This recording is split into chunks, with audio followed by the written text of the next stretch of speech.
সুপ্রিয় শিক্ষার্থী বন্ধুরা, সবাইকে ধন্যবাদ। আজকে আমরা আলোচনা করব জীবন ও জীবিকা বিষয়ের নবম শ্রেণীর প্রথম অভিজ্ঞতা অর্থাৎ আর্থিক ভাবনা এর সংক্ষিপ্ত প্রশ্ন এর পর্ব নম্বর 1।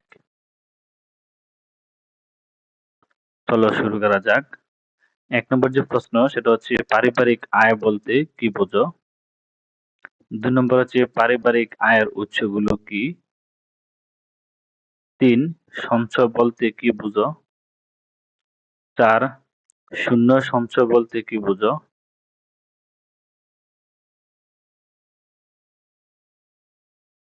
5 পারিবারিক বাজেট কাকে বলে? 6 ব্যয় পরিকল্পনা কি? 7 বিনিয়োগ কাকে বলে?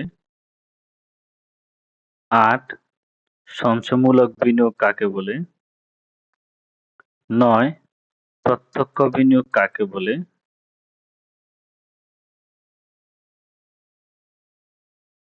10 পরোক্ষ বিনিয়োগ কি? 11 ঋণ পণ্য কাকে বলে? 12 মূলধনী পণ্য কাকে বলে? 13 প্রাইভেট ইকুইটি বিনিয়োগ কি? 14 নম্বর হচ্ছে ঋণ পণ্যের 3টি উদাহরণ বলো।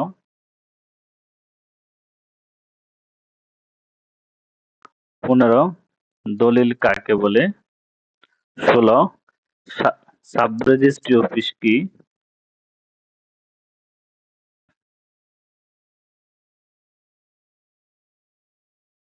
17 সিএস খতিয়ান কি? 18 এসএ খতিয়ান কি? 19 আরএস খতিয়ান কি? 20 বিএস খতিয়ান কি?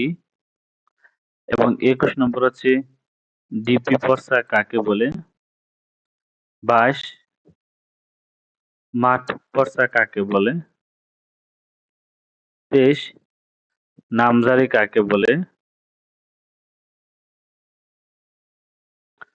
24 নামজারি খতিয়ান কি? 25 মৌজা কি? 26 জেএল নম্বর কি? 27 দাগ নম্বর বলতে কি বোঝো?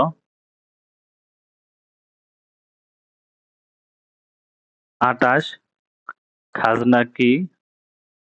29 খাজনা রসিদ বা দাখিলা কি?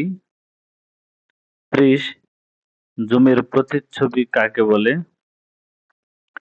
31 বিনিয়োগ পরিকল্পনার ধাপসমূহ কি?